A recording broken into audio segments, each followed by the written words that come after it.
আরজি করে তরুণী চিকিৎসকের ধর্ষণ ও খুনের ঘটনার পর পেরিয়ে গিয়েছে 7 মাসেরও বেশি সময়, তবে এখনো মেলেনি সঠিক বিচার। অন্যদিকে এই ঘটনায় যে মামলা চলছে তাতে নাম রয়েছে পানিহাটি পৌরসভার নবনির্বাচিত চেয়ারম্যান সোমনাথ দের। অভিযোগ, কাদম্বিনীর বাড়িতে যখন তার মরদেহ আসে সেই সময় পানিহাটির বিধায়ক নির্মল ঘোষ, 17 নম্বর ওয়ার্ডের কাউন্সিলর সোমনাথ দে এবং প্রাক্তন কাউন্সিলর সঞ্জীব মুখোপাধ্যায়ের তৎপরতায় চটজলদি তার দেহ দাহ করানো হয়। সেজন্যই সোমনাথ দেকে প্রাইজ পোস্টিং দেওয়া হয়েছে, এমনটাই অভিযোগ বিজেপির। রবিবার মূলত এই দুই দাবিকে সামনে রেখে ঘোলার পিএনবি বোর্ড থেকে পানিহাটি ট্রাফিক পর্যন্ত মিছিল করেন বিজেপির কর্মী সমর্থকেরা। এই মিছিলে পা মেলান বিজেপির রাজ্য সভাপতি সুকান্ত মজুমদার। এছাড়াও উপস্থিত ছিলেন বিজেপি নেতা জগন্নাথ চট্টোপাধ্যায়, রাজ্য বিজেপির মহিলা মোর্চার সভানেত্রী ফাল্গুনী পাত্র সহ অন্যান্য নেতা নেত্রীরা। সোমনাথ দে যাতে মুখ না খোলেন সেই জন্যই ওনাকে প্রাইজ পোস্টিং দেওয়া হয়েছে, অভিযোগ সুকান্ত মজুমদারের। দেখে প্রাইজ পোস্টিং দেওয়া হয়েছে, তার কারণ আমরা সেই সময় দেখেছি যে এই বডি পুড়িয়ে তথ্য প্রমাণ লোপাট করার কাজে 3 জন মূলত ভূমিকা পালন করেছিল। এক, নান্টু ঘোষ অর্থাৎ নির্মল ঘোষ এখানকার বিধায়ক। দ্বিতীয় এই ব্যক্তি সোমনাথ দে এবং তার সাথে সঞ্জীব বাবু, যিনি এক্স কাউন্সিলর, সন্দীপ বন্দ্যোপাধ্যায় সম্ভবত তার নাম, এই সঞ্জীব মুখার্জি, এই 3 জন মূলত ভূমিকা পালন করেছিলেন। তো এই ভূমিকা পালন করার জন্য পুরস্কার দেওয়া হলো। কেন পুরস্কার দেওয়া হলো? কারণ এই সোমনাথ দে যদি মুখ খুলে দেয় যে কার নির্দেশে তিনি এটা করেছিলেন, তাহলে পরে তো সব ফাঁস হয়ে যাবে, গুমর ফাঁস হয়ে যাবে।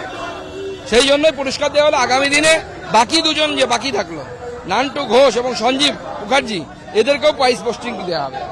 তার অভিযোগ, তথ্য প্রমাণ লোপাটের জন্যই দেহ দাহ করার ক্ষেত্রে তৎপরতা দেখানো হয়েছিল। আমার কাছ থেকে বডি ছিনিয়ে নিয়ে যাওয়া হয়েছে, এটা আমরা ভাবতে পারি? মমতা বন্দ্যোপাধ্যায়ের পরিবারের কেউ মারা গেছে আর সেই পরিবারের লোক জানে না বডিটা অন্য কেউ নিয়ে গিয়ে পুড়িয়ে দেবে, মেনে নেবেন মমতা বন্দ্যোপাধ্যায়? এই যেভাবে এরা তথ্য প্রমাণ লোপাট করেছে, এরা একটাই কাজ করেছিল, সেটা হচ্ছে যে এরা জানতো যদি বডিটাকে পুড়িয়ে ফেলা না হয় তাহলে পরে অন্য কোনো এজেন্সি যদি তদন্ত করে বা দ্বিতীয়বার যদি পোস্টমর্টম হয়, সমস্ত তথ্য বেরিয়ে পড়বে পোস্টমর্টম।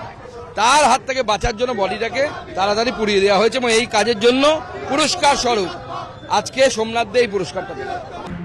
পাশাপাশি মালদার চাঁচলে সিএনএর সাংবাদিকের ওপর হামলার ঘটনা নিয়েও সরব হন বিজেপির রাজ্য সভাপতি। তার দাবি, ঘটনায় দোষীদের বিরুদ্ধে কড়া পদক্ষেপ নেওয়া উচিত।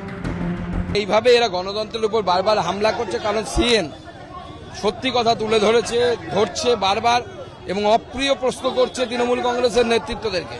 এবং আমার মতে এই পুলিশের উচিত, যারা এই গর্হিত অপরাধ করেছে তাদেরকে অ্যারেস্ট করে জেলের ভেতরে ঢোকানো। এরা মামদোবাজি পেয়েছে, এরা ছেলে খেলা পেয়েছে গণতন্ত্রটাকে।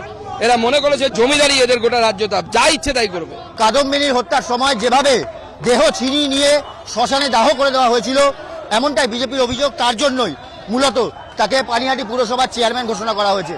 বিজেপির রাজ্য সভাপতি সুকান্ত মজুমদারের নেতৃত্বে তার প্রতিবাদে আজ পানিহাটি বাজার থেকে, ঘোলা বাজার থেকে একটি মিছিল করা হয় এবং সেখান থেকে সরাসরি এই মিছিল যাবে একদম পানিহাটি পুরসভার সামনে।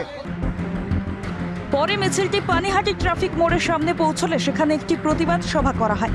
সেই প্রতিবাদ সভায় বক্তব্য রাখেন বিজেপির রাজ্য সভাপতি সুকান্ত মজুমদার। স্বভাবতই প্রশ্ন উঠছে যে তথ্য প্রমাণ লোপাট করতেই কি কাদম্বিনীর দেহ দাহ করার ক্ষেত্রে তৎপরতা দেখানো হয়েছিল? তারই পুরস্কার হিসেবে সোমনাথ দেকে পানিহাটি পৌরসভার চেয়ারম্যান করেছে শাসক দল। কাউকে আড়াল করার চেষ্টা? প্রশ্ন ওয়াকিবহাল মহলের। ক্যামেরায় গোপাল তপাদারের সঙ্গে প্রীতিশ বন্দ্যোপাধ্যায় ও শান্তনু আচার্যের রিপোর্ট, ক্যালকাটা নিউজ।